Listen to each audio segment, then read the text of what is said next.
So I'm sure had a very pleasant lunch and interesting conversation. Certainly my conversation with my people at my table was very interesting. And the main question that was arising is the world is in a very difficult situation. What's going to happen? What is next? What do we do or not do? Can we do anything? What's going on? And, how will I make it? And so the question of God comes along. And, there's a lot of information about God which causes people to have questions, which I tend to classify in my category of this is faulty logic. Because people say, why can't God, or why doesn't God do something about this? Or if this is going on, then how does it prove that God is loving? Or why does God allow XYZ horrible things that we see on TV to happen? Where is he? Has he checked out? Or maybe he's not there. Maybe he doesn't care. So there's a lot of complaints about God, right? And you may even sometimes say, hey, God, what are you doing? And so we need a response, right? I told you earlier about some of his response, which are very famous responses, like, be still and know that I am God and I am there. And God's love.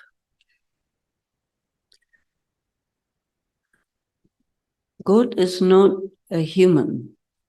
Yes or no? Yes? We are humans. A lot of humans anthropomorphize God. That means they classify God as a human. And they will very often say, well, according to us, you're supposed to do this and this and this. And if you're not doing it, then you have a problem. And then God will say, well, yeah, I understand, but I'm not a human. So you can't really judge me as if I were a human.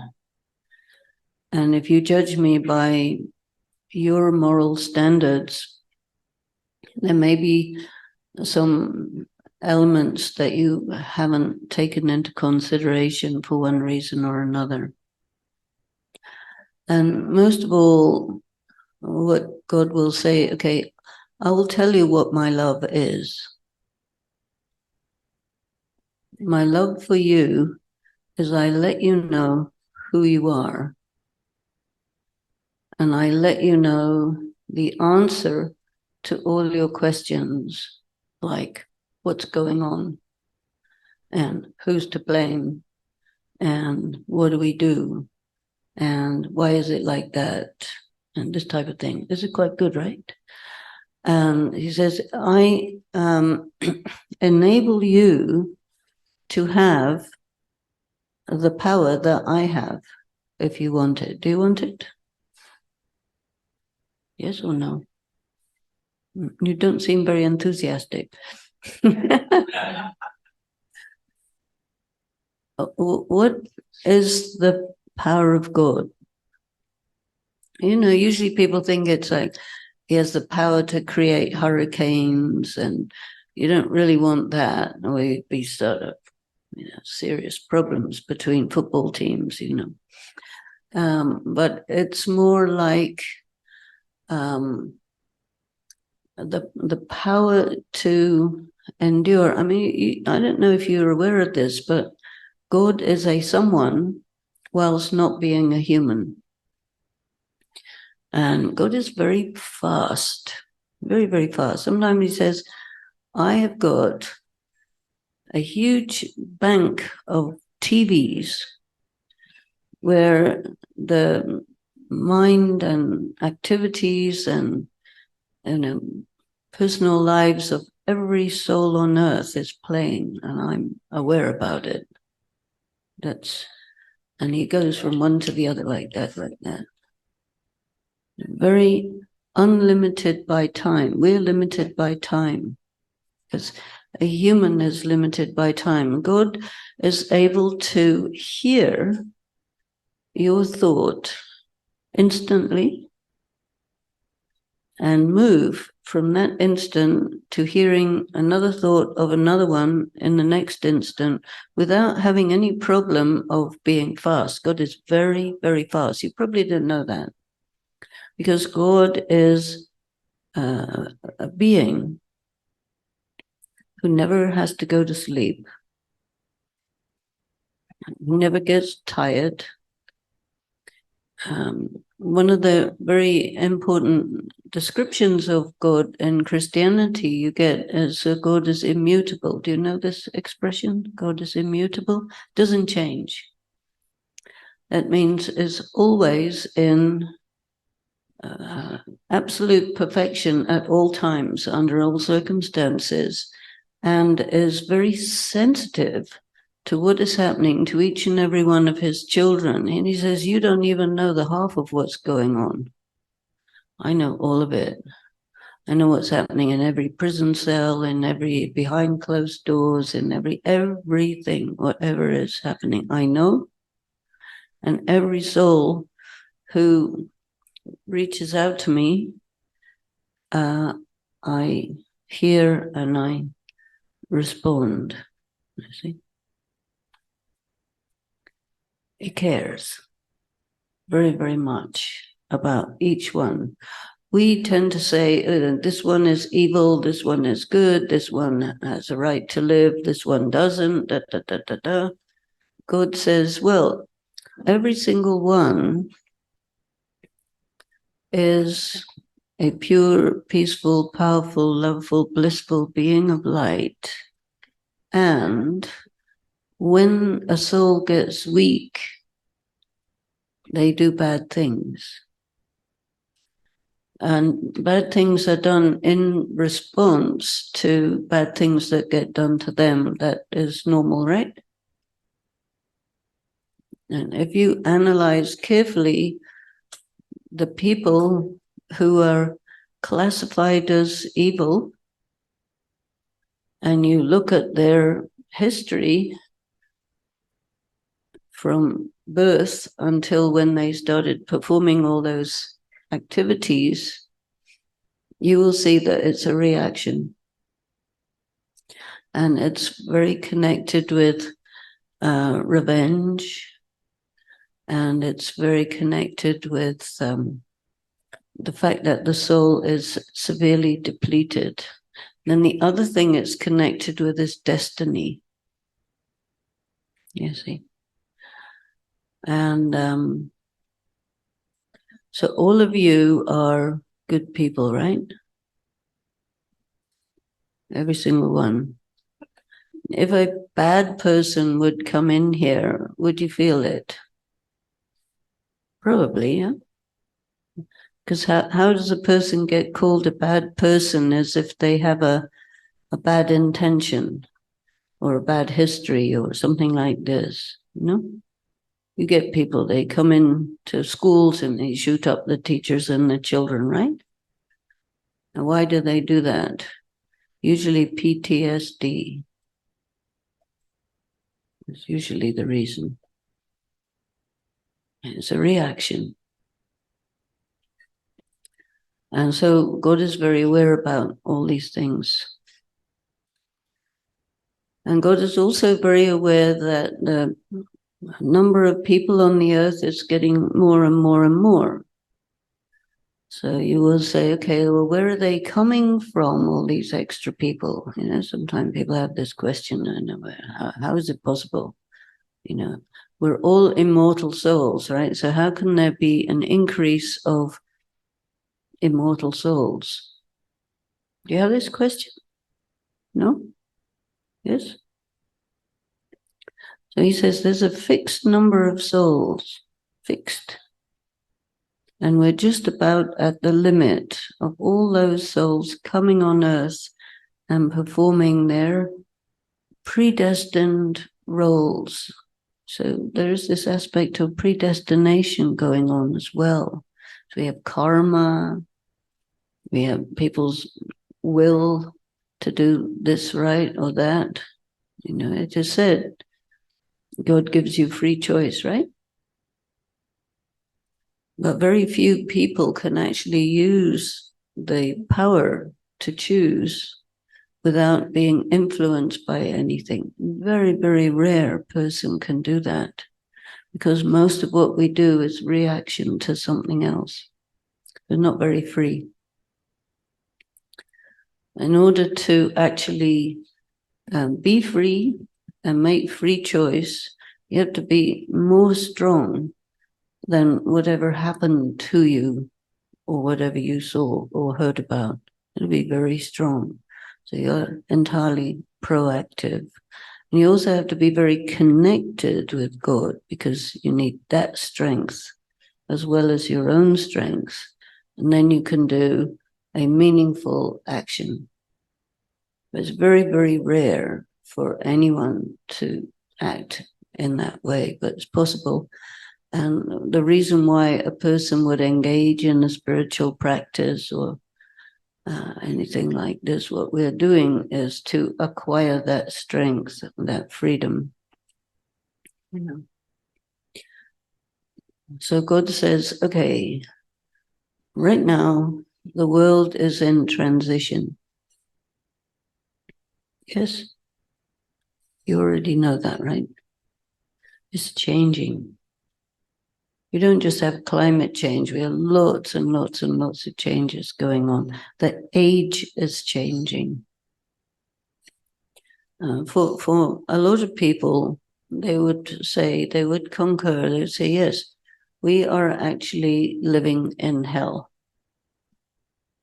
You hear about some of the people who emerge from conflict situations. They said, yeah, it was hell.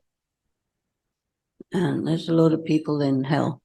We are in relatively okay, slightly not exactly heaven, but not exactly hell, right? But from God's angle, you know, if there's even one of his children who is suffering, then that's not heaven. And when a lot of his children are suffering, a disproportionately large number, then that's bad hell, you know. And so, I mean, I remember, you know, in hell it's supposed to be people getting boiled in oil, right?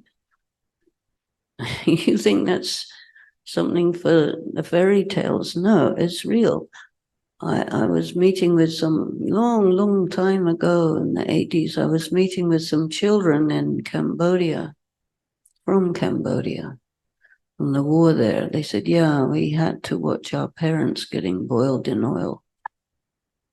It happened. Really bad things happen in war, and there's a lot of wars going on. So a time comes when these things reach their peak. And there is a number of spiritual laws. So one of the things that is important about God is God knows, right? If you don't know something, you say God knows, yeah? So God knows stuff like what the spiritual laws are. There's a spiritual law that says that when anything reaches its maximum, it finishes. It goes from maximum to zero, like that, instantly. And so we're in a time when a lot of things are reaching maximum and going down to zero. And this is like a reset of the world. And when there's, if you think about the stories of creation in different cultures, the story of the Bible you know very well. There are other creation stories, and they tend to be that the world was created out of some really terribly chaotic circumstance, right? And so when circumstances get really, really chaotic and very, very difficult, then you have a new beginning. So we are in this time of new beginning. And new beginning means individually we start again, collectively we start again. Because anyway, the world is forever, right? Yes? I think Einstein told us nothing can be created or destroyed, nothing material. So they just change. And souls also cannot be created or destroyed, but they can be brought back to their original condition, which is God's specialty to bring us to salvation. Salvation means you become pure, sinless, empowered, wise, beautiful, full of all virtues, bright and shining, very loving, very good, and you are absolutely suitable to live in heaven. And heaven is quite well described, but not enough, not fully described. So when God is said to be the creator of heaven, he says, I did not create hell, you guys did. And so that's okay, it's inevitable, but it happened. And when it gets bad enough, then we don't want it anymore. So we have to have a new creation. And that means, like, if God would create heaven just like that, like tomorrow, and send us there, we'd probably make it into hell within a week or two, right? Because we haven't been prepared to manage a world of heaven. So he says, okay, I'll make a school, college, for how to take care of the world of heaven as people who know how to take care of the world of heaven, and especially how to take care of yourself, how to take care of your brothers and sisters and mothers and fathers and children and all of the people and the nature and everything, so that it endures for a long time. You know, you've heard about New Jerusalem. It's supposed to last for 1,000 years, right? Is that right? It's in the Bible somewhere. Yeah. So it means durable human society for a long, long period of time. This is what God's work is. We create that.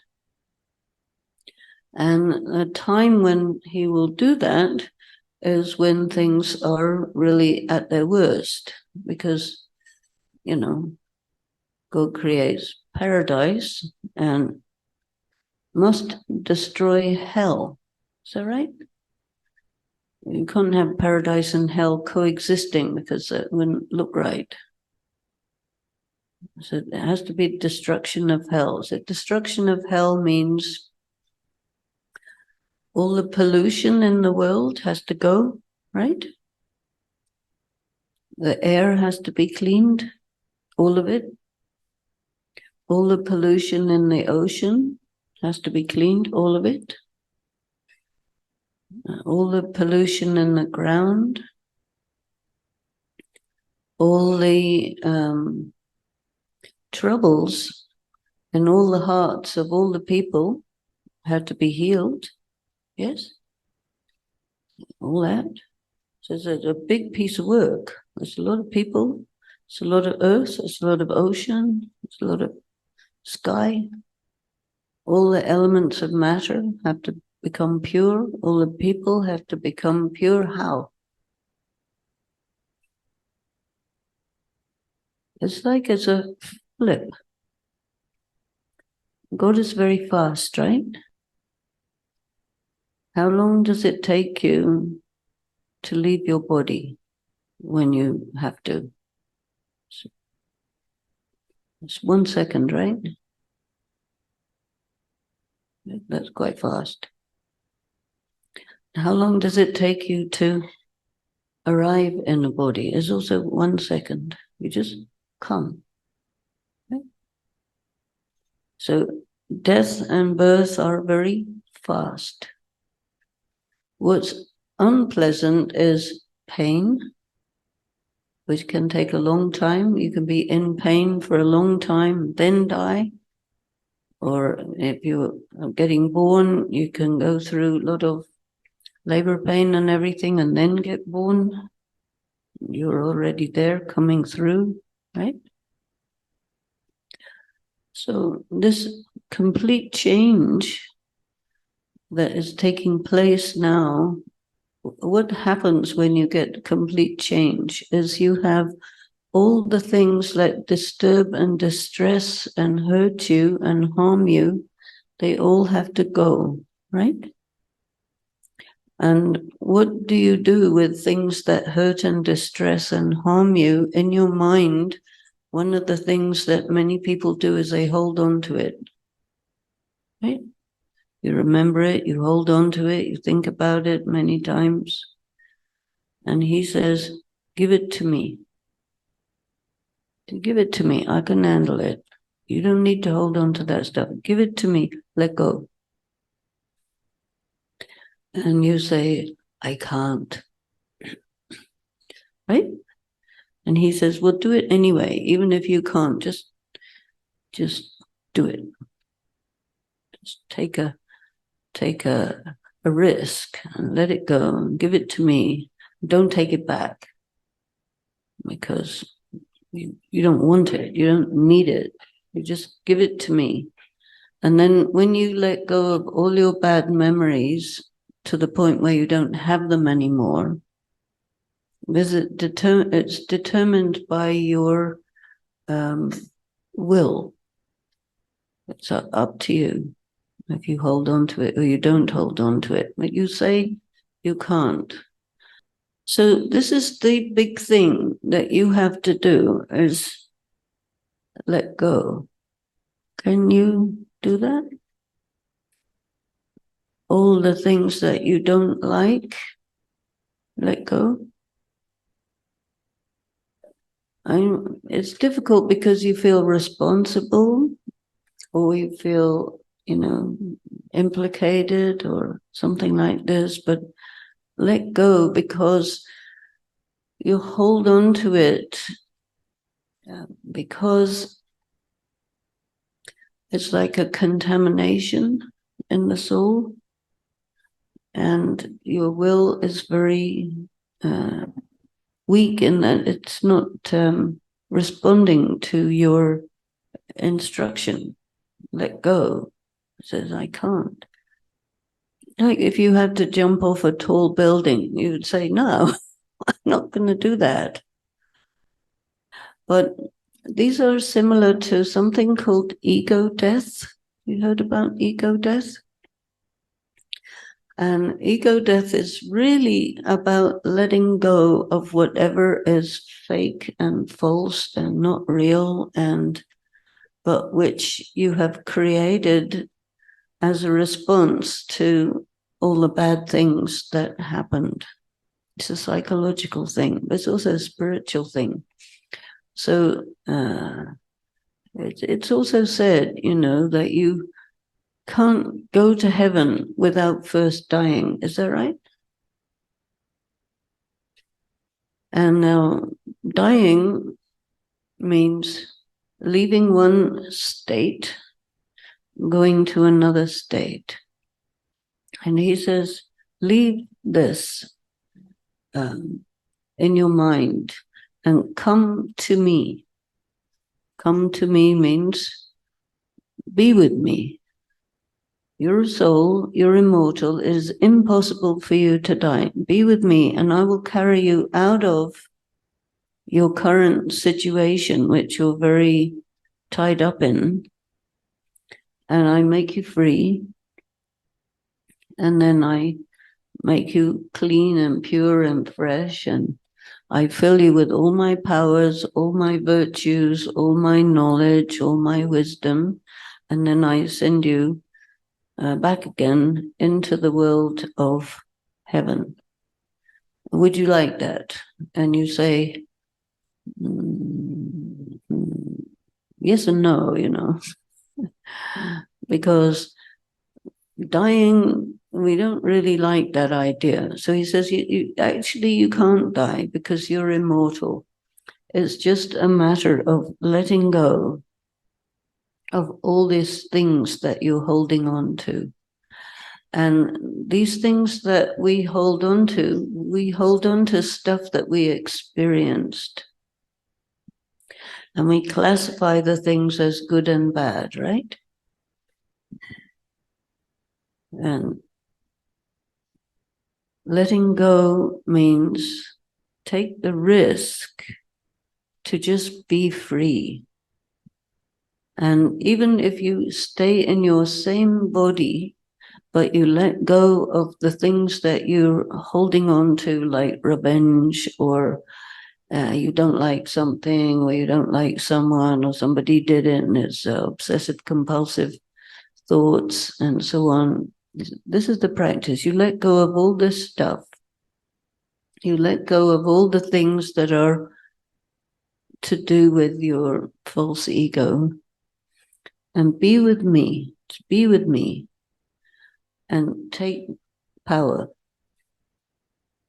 And then you will become like me.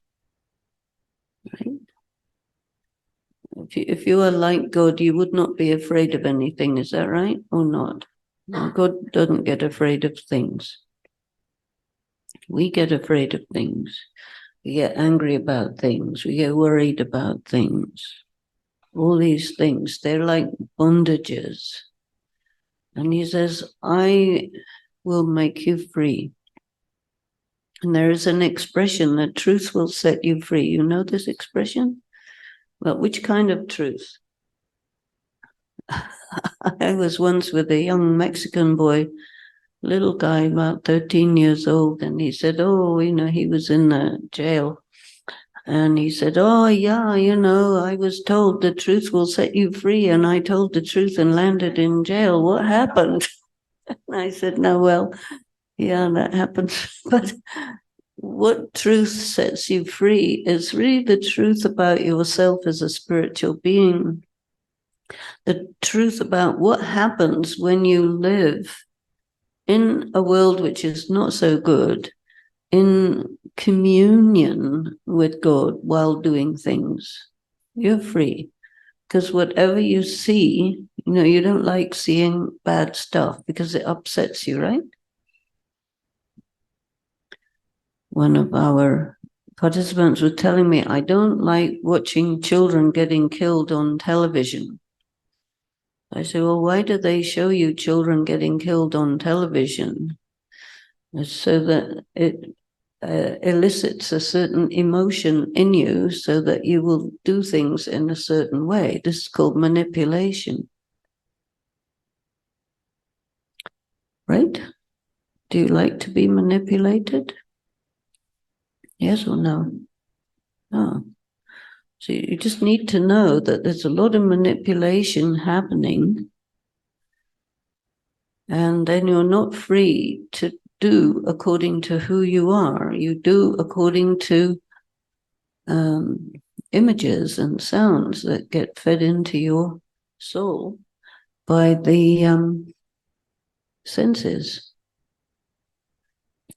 And so God will say to you, all of these things that you see on TV, they're TV shows.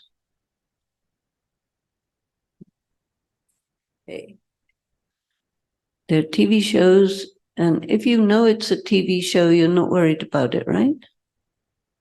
And if you are believing that it's real, then you're worried about it. So he will say, you need to consider that all of this stuff is basically TV shows. TV shows in the sense that all of these things affect you by virtue of the fact that they enter your soul through your sense perception, your eyes, your ears. And you are, by definition, manipulated by what you see and what you hear. So I will set you free by helping you to be more in charge of what you allow in and what you don't allow in. Because if you think of yourself as just a soul, and God says, oh, I'm a soul too, and I have to see stuff that you guys never have to see nor never have to know about. I have to see it every day, and I have to endure it. You don't have to endure it. I have a much harder time than you do by all the stuff that's going on, much harder, because there is none of it which I don't know about. I know every last little thought and feeling and cry of pain of every person who is in distress, everything. See? So if you have the power of God, and you also have the power to manage that. Because if you don't have that power, you can't handle it. See? And he says, you need to be able to make yourself independent of these things, because what's happening is too bad. Too bad. So you need to consider it all as, you know about the Divine Comedy, right? From Dante. You know this? The Paradiso, the Purgatorio, and the Inferno. This is the story of humanity, all the way from heaven to hell. And then comes again a pure, perfect, peaceful world. And the only way to manage it is to let go of it. No other way. And when you are occupied with God, then God will enable you to feel the reality of yourself and the reality of himself and the temporariness of stuff that's in front of you. I mean, I saw a film just as an experiment. I watched a film called John Wick. You've probably seen it, John Wick. In the first 10 minutes, at least 200 people were brutally murdered, right? And that was entertainment. You pay good money for that. Why? Because it's a TV show. You see the same thing on the next channel called News with music and everything, and that's called Real. But there's actually practically no difference in the images, you see. But the difference in the manipulation is a lot, because you think one is real and one is a TV show. Otherwise, it's the same thing. Okay, they use chocolate instead of blood, but otherwise it's the same thing. And what do people want to see on Netflix or HBO or whatever? They want to see as much murder as possible. It's really strange, right? You want to see as much murder as possible as long as it's fake, but then give me the real stuff, I don't want to see it. Well, now there's a lot of people, they want to see the real stuff and enjoy it. Then you say, oh my God, this is so horrible. What is happening? Because people are getting immune to these things.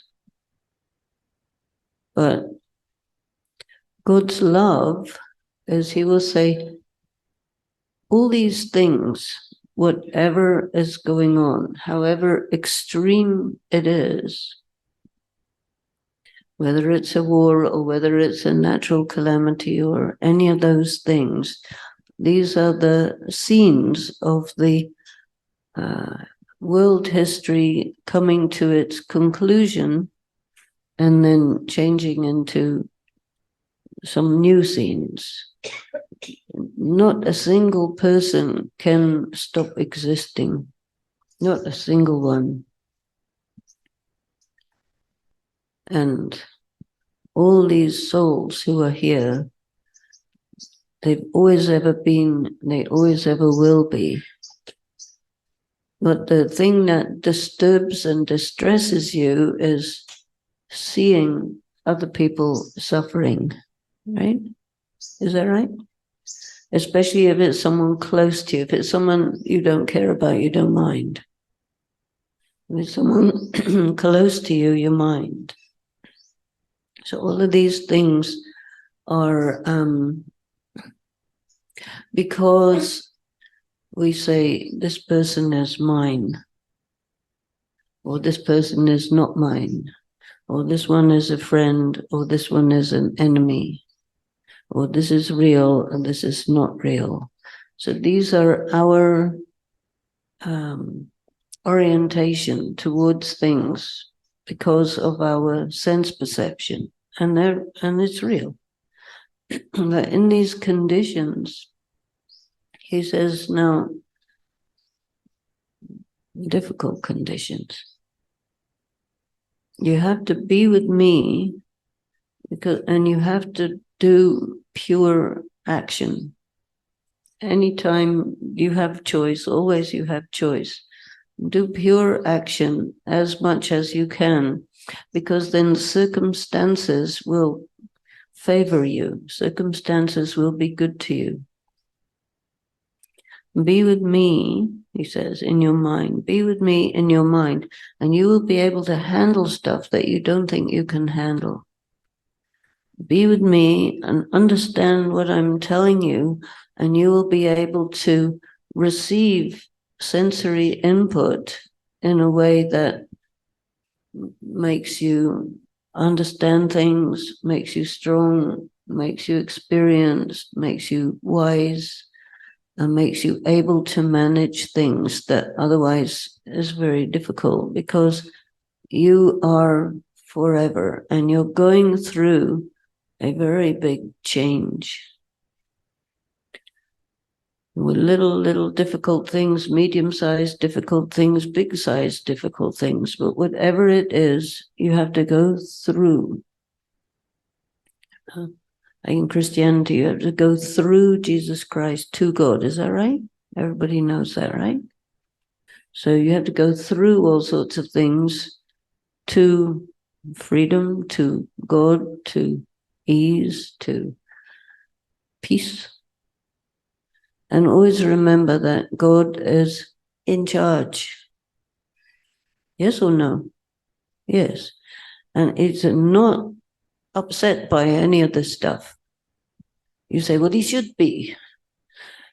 You're right. But he says, no, I am here to accompany you through difficult times.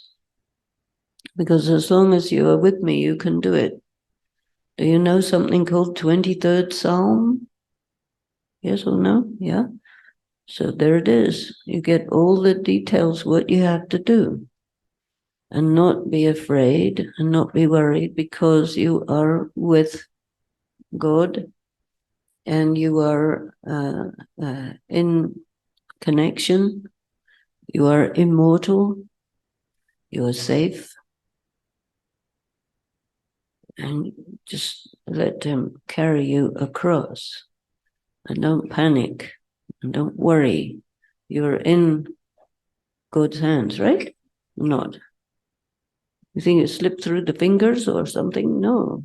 He'll hold you properly, carry you through. You just stay and it'll be okay. This is called faith. Faith is very important. Faith in your immortality, faith in your value as a being, faith that you can get through whatever you have to get through, and that you are in God's hands all the way through. This is God's love, right? If God doesn't like you, say, oh, you don't matter. That doesn't happen, right? You can't rely on the government, or can you? I don't think so. You can't rely on, having a lot of money or having good contacts or anything like that. But you can definitely rely on your relationship with God, yes? You have faith? Yes? No? Yes? Huh? So if you have faith, then you also have courage. And there is a spiritual law that says if you have one step of courage, He will give you 1,000 steps of help. And you may have experienced this time to time when you just have to, there's an expression that's used in the addiction recovery process, which is called let go and let God. Have you heard that? Yeah, well, that's real. And that's a really key instruction. And you say, no, I've got to hold on to all these horrors. And he says, no, you don't. Let go. Let go. It's like you come out of it. But you have to take like this risk of letting go and knowing that you are okay. You are loved. You are valuable. You are immortal. And nothing will happen to you. Nothing will happen to anyone. You just have to go through little fire, little flood, little this, little that. But in that hands, you go through. Yes or no? Yes? So your faith is not supposed to be some kind of fairy tale. It has to be real. Because you do get tests. And most of these tests are tests of faith. And you are real, the soul. God is real, Supreme Soul. Circumstances are TV shows. Press the stop button, press the off button. You can. Yeah. Or you can just go through. Either way, you're still the soul. You're still in the hands of a loving, caring God who knows exactly what you need and carries you to your destination, which is called salvation, right? Or freedom, or heaven, or different words are there. Yes or no? Do you mind these kind of tests? Probably, right? But eventually, we will get tested, right? But you have strength, courage, faith. Know that you are eternal and immortal. You'll be fine.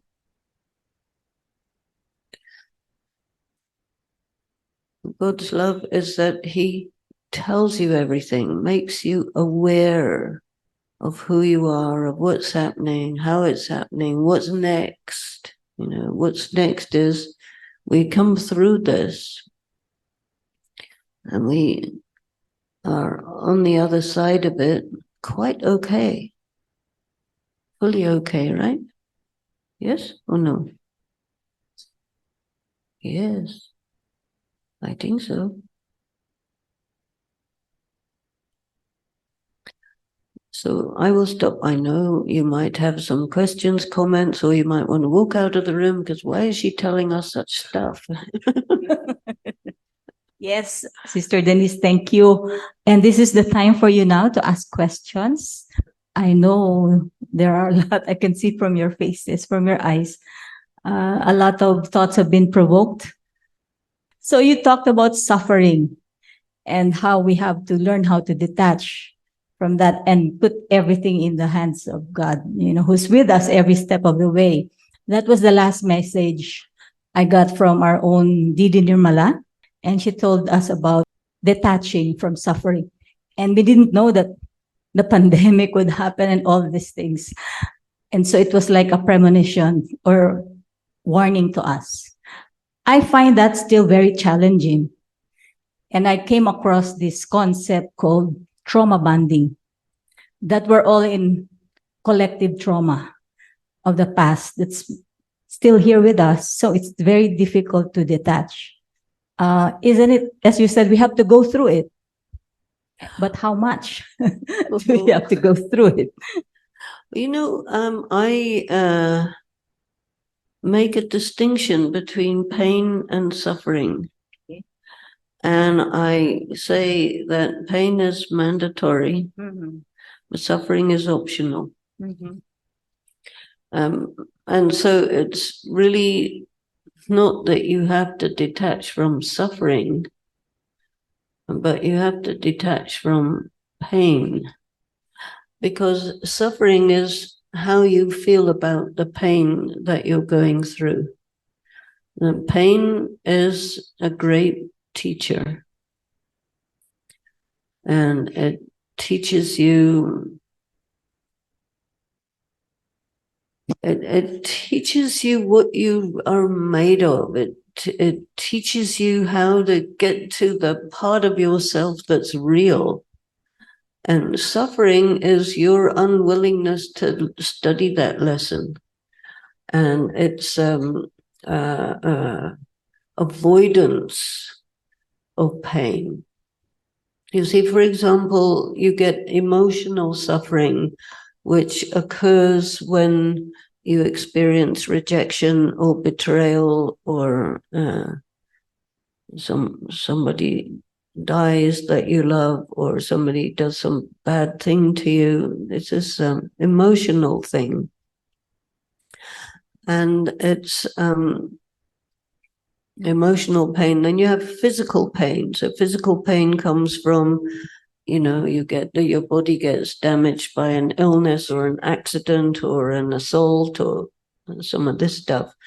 And then that thing can be repaired through the medical system over time. But how you feel about what happened, your trauma, internal,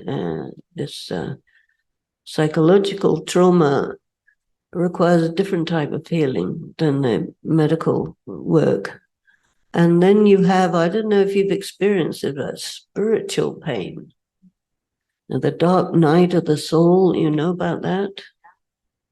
If not, you may come to know about it. And then there is financial pain.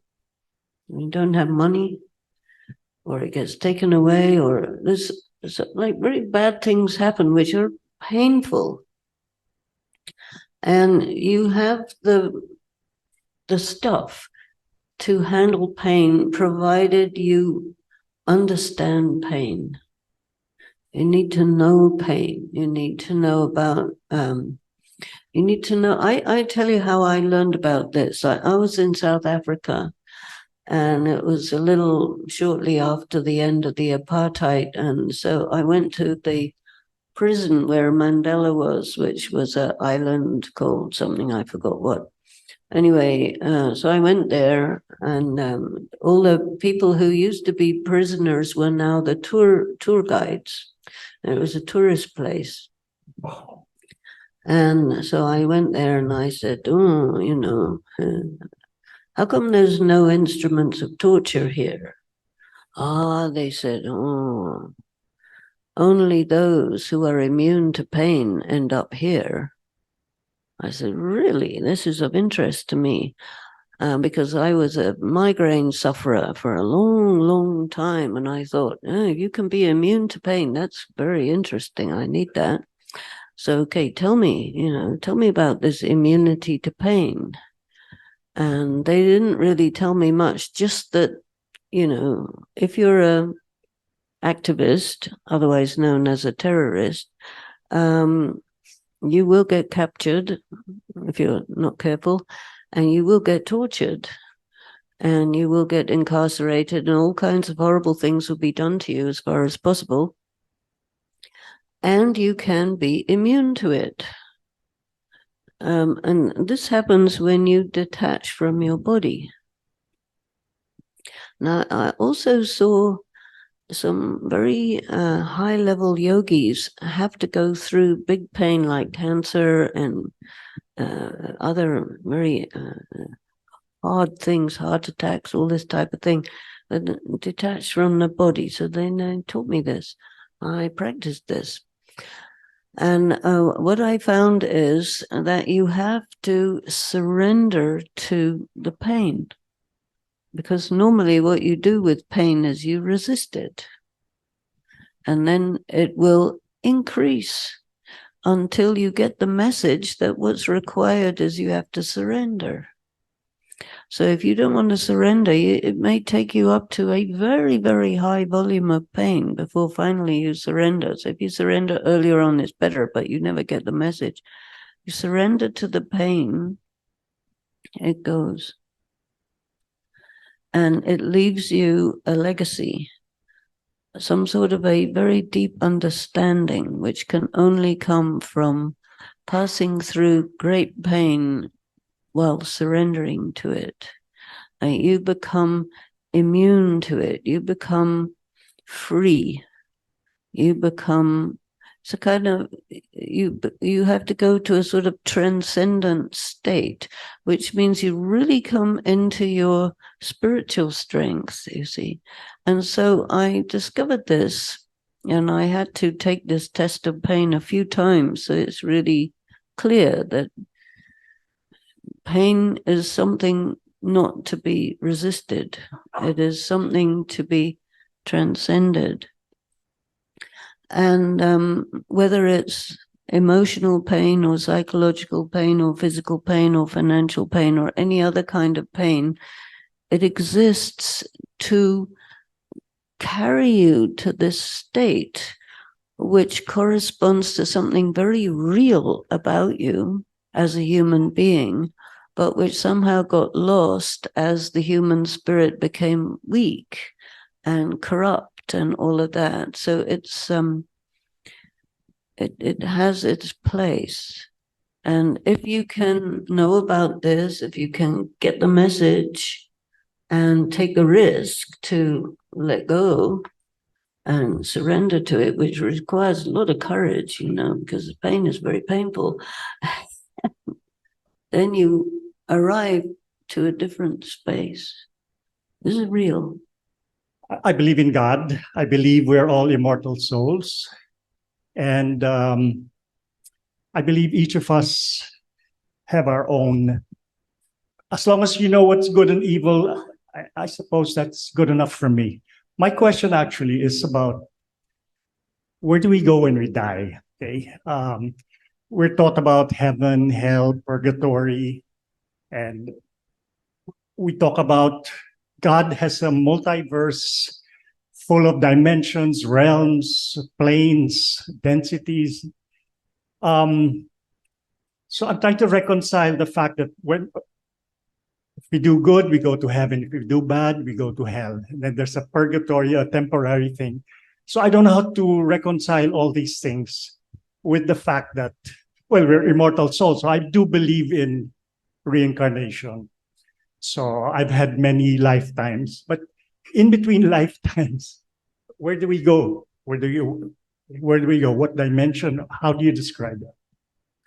Okay. In the study of Raj Yoga, which is what I know about, definitely there is the matter of reincarnation, definitely immortal souls. So when I leave my body, when we all leave our bodies, then generally speaking, you experience going to light. And, some people, they can go where dead people go and see what's going on over there and come back.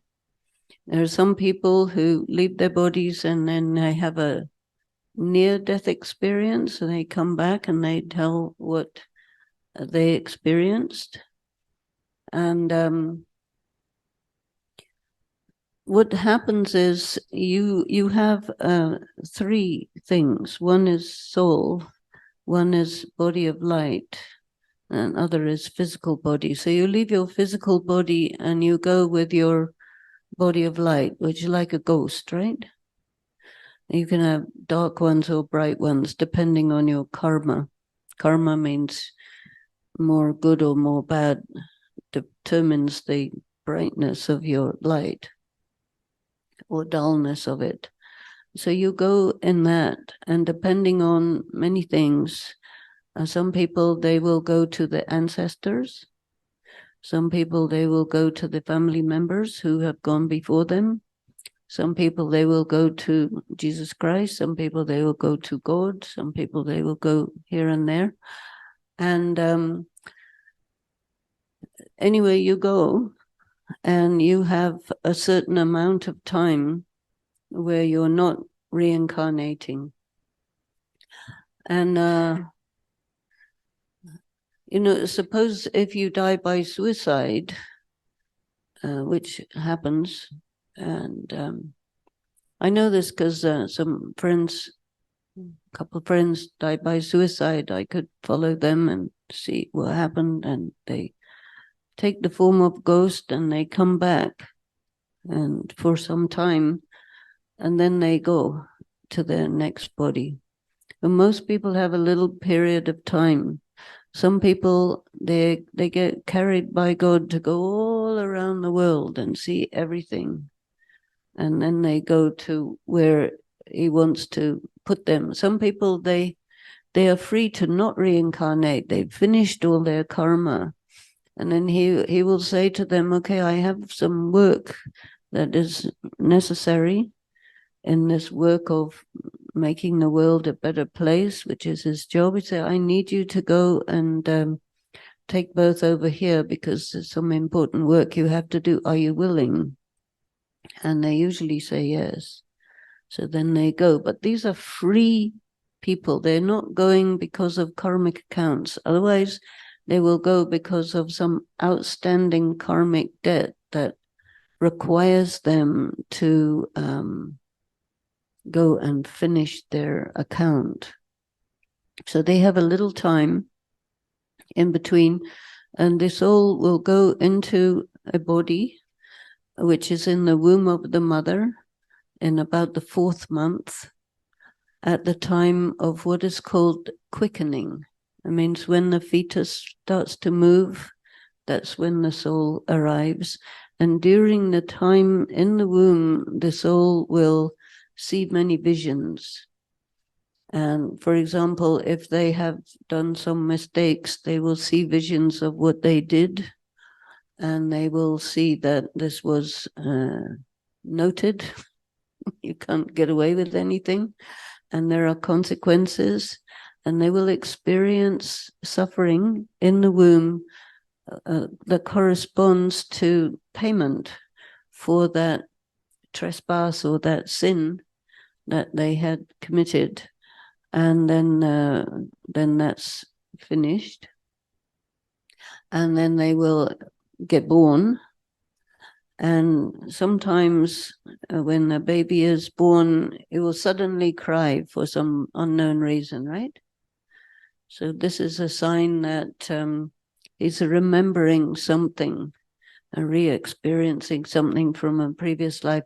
Your body of light comes with you to your next body from your previous life. And because of that, some people, they can remember who their parents were and where they were and things like that, which usually finishes by the age of 3 or 4 as their new subtle body is created for their current incarnation, and they get consolidated into that identity, that family, these people, and they move ahead in that life.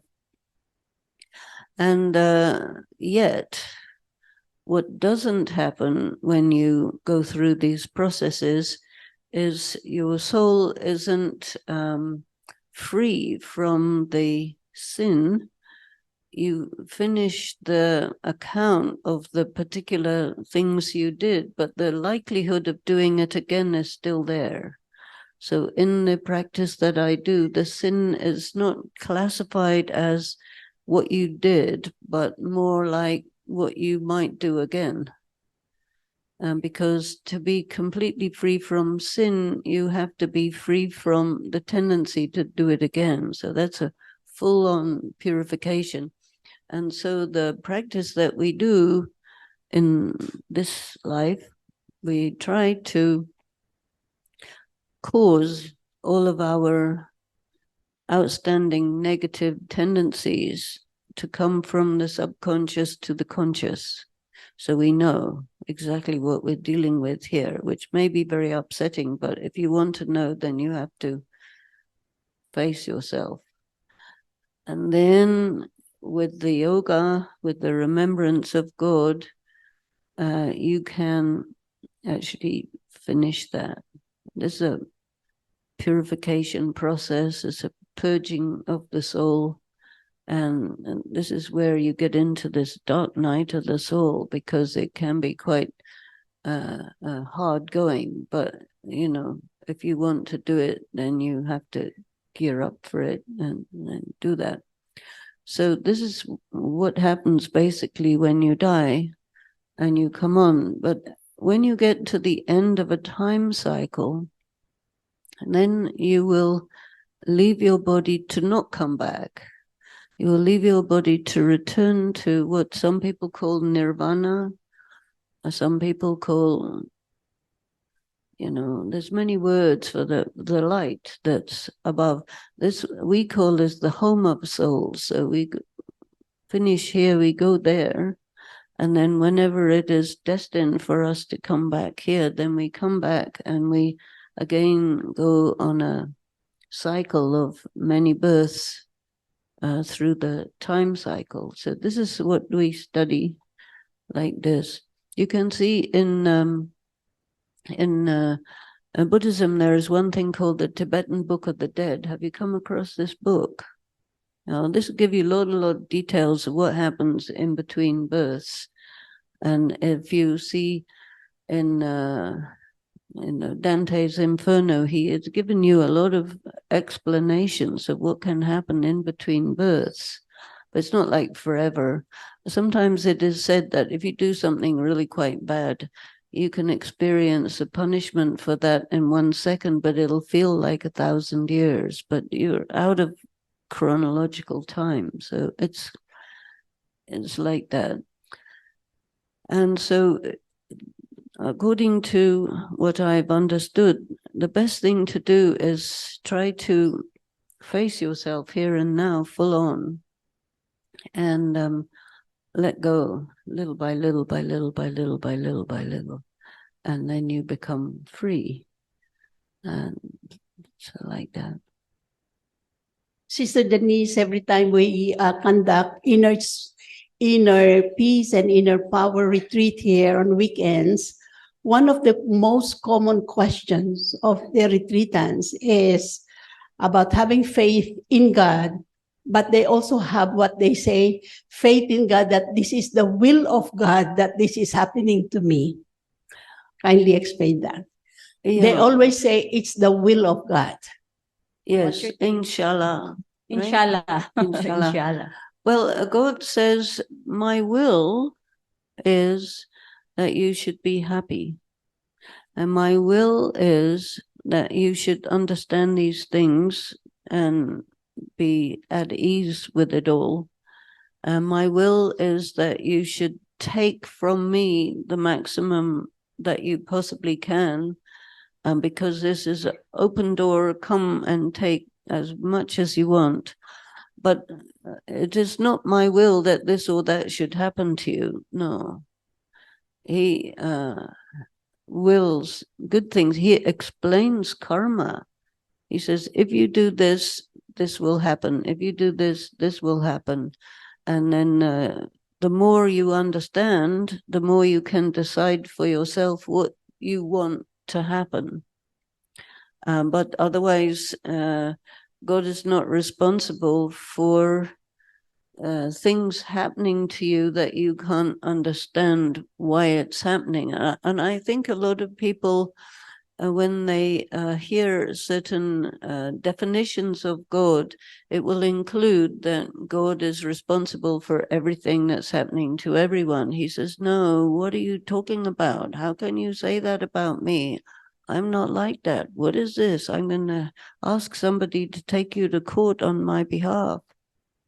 Represent me. I don't do that. Shanti sister, as regarding the will, that Sister Salud was saying, God said, I'm giving you a free will. So it's not all because of the will of God that's happening to you, because God gave you us a free will. Well, exactly. But you remember I mentioned about how much people are not as free as they would wish to be, you know, because we are so much affected by our perceptions that I gave an example that when you make a decision, when you're in a very angry or passionate state, will that decision be a good one? And everybody said, well, it's unlikely, you see, because to exercise your free will, you have to be free. And he makes us free, but we get caught up. And then we say it's his fault. And he says, it's not my fault. I give you free will, no doubt, but you're not free. And you make mistakes. And I can't do anything about that.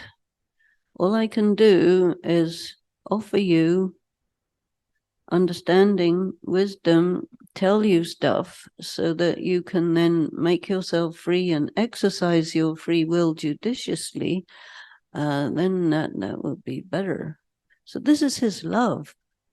Thank you, Ma'am Dennis, for the nice sharing. I'm reflecting over people who are poor. We, for example, the religious, we have a very big gap with the poor in terms of formation, in terms of access to all of this. How is it God? Although I know they will also be saved, no, but I just don't know. When you go into the favelas and you go into the poor areas, which we do, right? And then you find that they're pretty smart. They know stuff. They're streetwise. And they know whether you're for real or not. And they've experienced a lot of betrayal. They have to face stuff, hard stuff.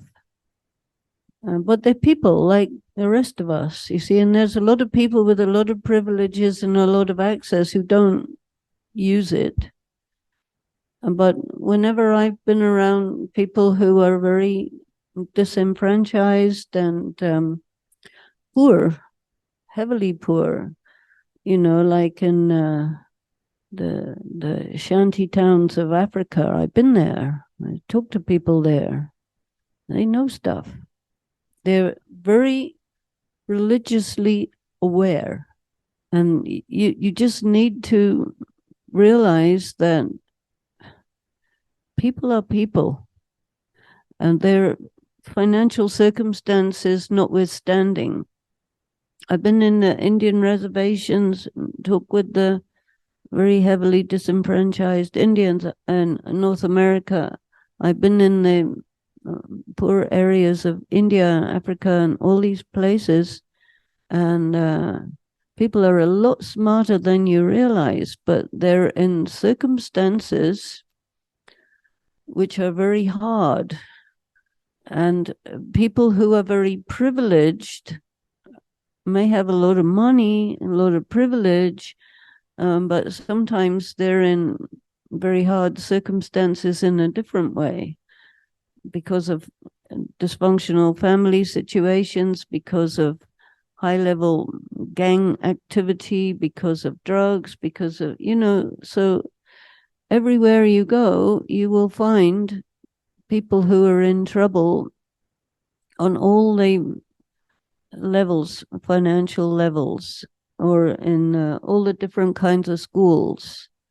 And the only way you can know that is you have to go there to all the different places, all the different levels, and you see, at least I saw, people are people.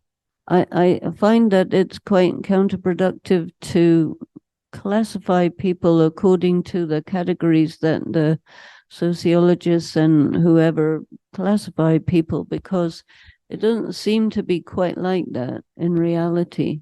But the dark nights of some people will be literal. No light, no electricity. And they go through it, they rise above it. I've seen also some No, communities. but the real dark night of the soul, like Mother Teresa had a heavy, heavy dark night of the soul, and she was up there, right? She had to go through spiritual hell. And because it happens, if you go up high, that's where you face the force of evil. You don't face it as an ordinary person. You face it when you're really near to God, and that's like pretty hard.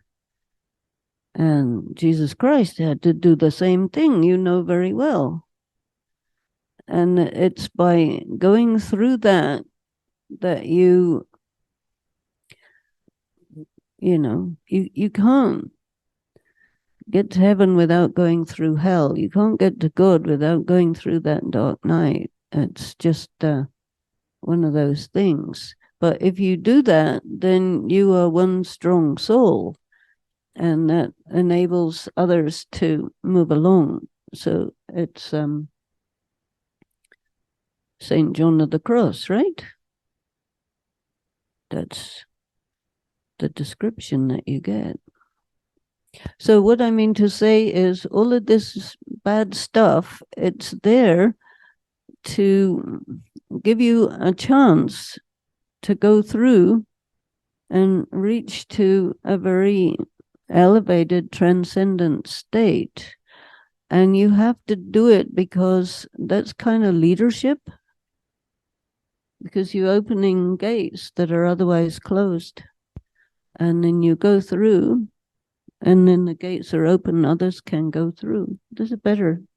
And that's the same thing you were talking with us about last night when we did our chit chat. You have to be tough to be able to make it.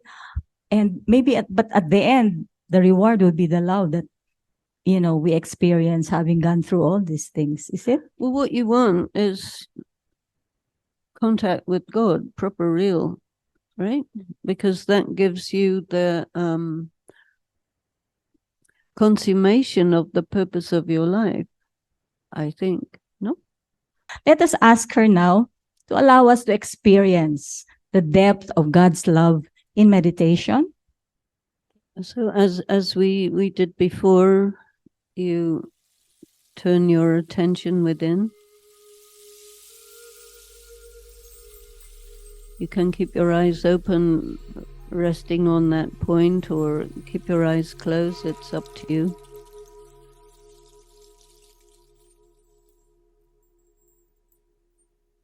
And in this, first you need to take time to connect with yourself as a soul, and just allow your sense of self to withdraw from the physical body.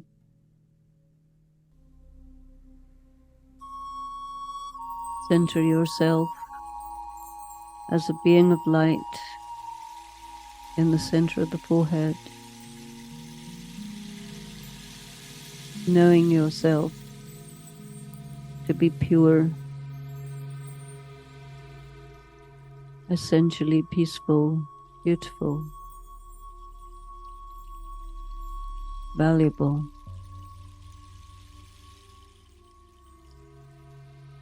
Greatly loved by God.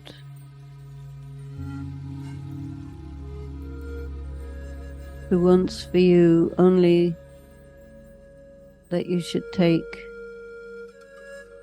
everything from Him, His love, His peace, His wisdom, His power, and to know that He lives in a state of bliss, even while knowing the hardship everyone is going through.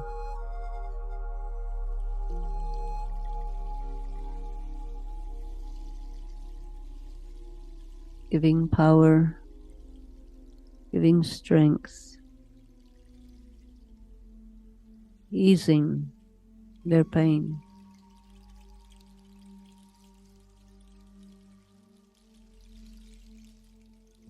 Let yourself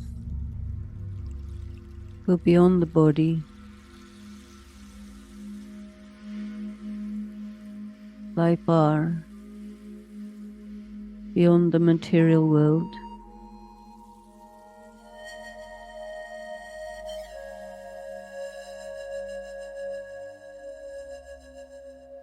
Find yourself in the world of light.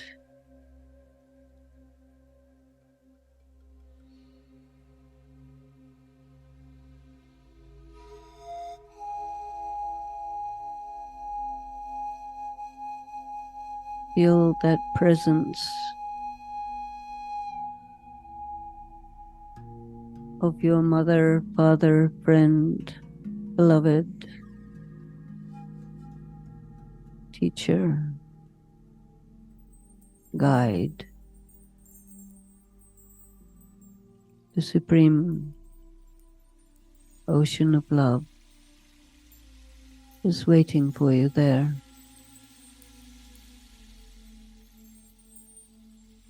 Go to that light.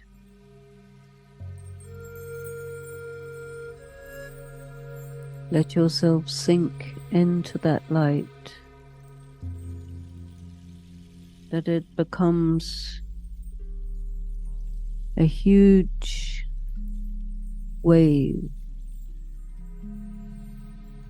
of gentlest love that folds you into itself.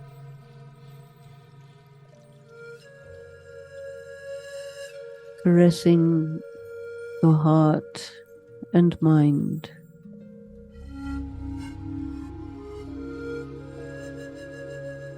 That you open to this subtle, sweet, and deep love.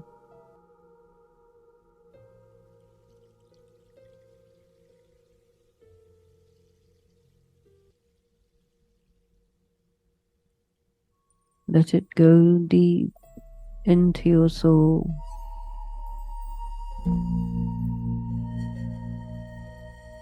Allow it to find the dark corners of your soul where there is emptiness, pain, ancient wounds that were never healed. Let that soft, gentle energy of loving light go there.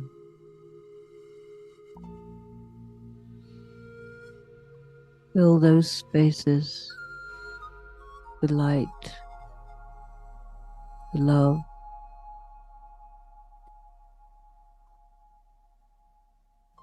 Open up your wounds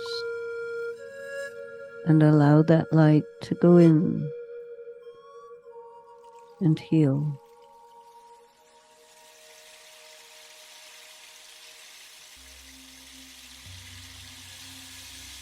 Any guilt you may feel for any reason, just give that to that one.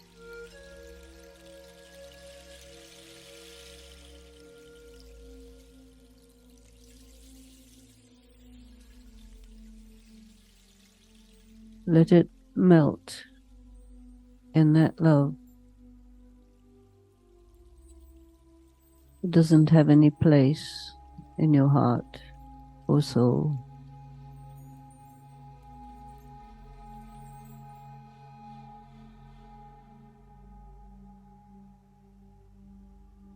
There is nothing about you that he doesn't know.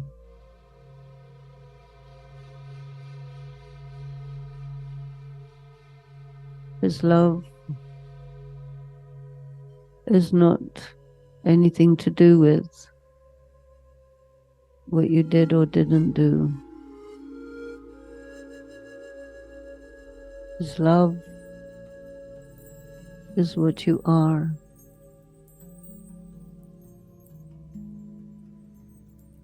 His love is healing, compassion,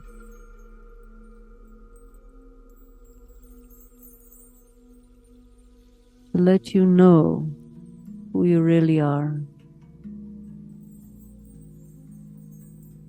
to let you know what he sees in you that is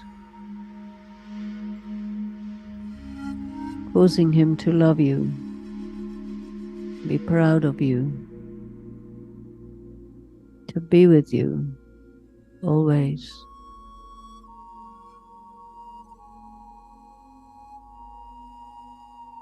Allow this nurturing strength to feed the hungry soul, the tired soul,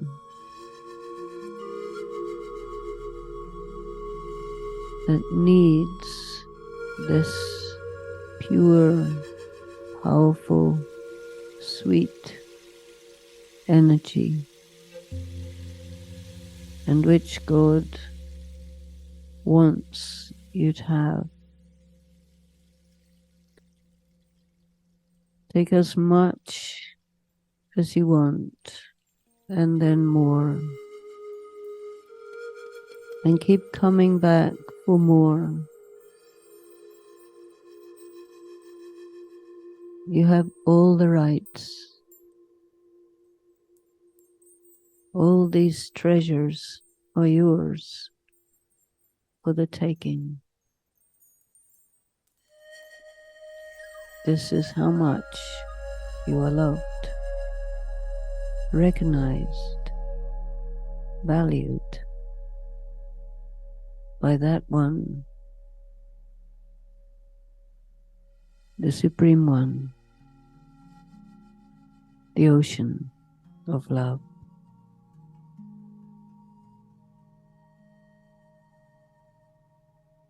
And gently let yourself return back to the everyday world. And keep that love with you, which is only ever just one thought away. Always accessible. Om Shanti. Thank you.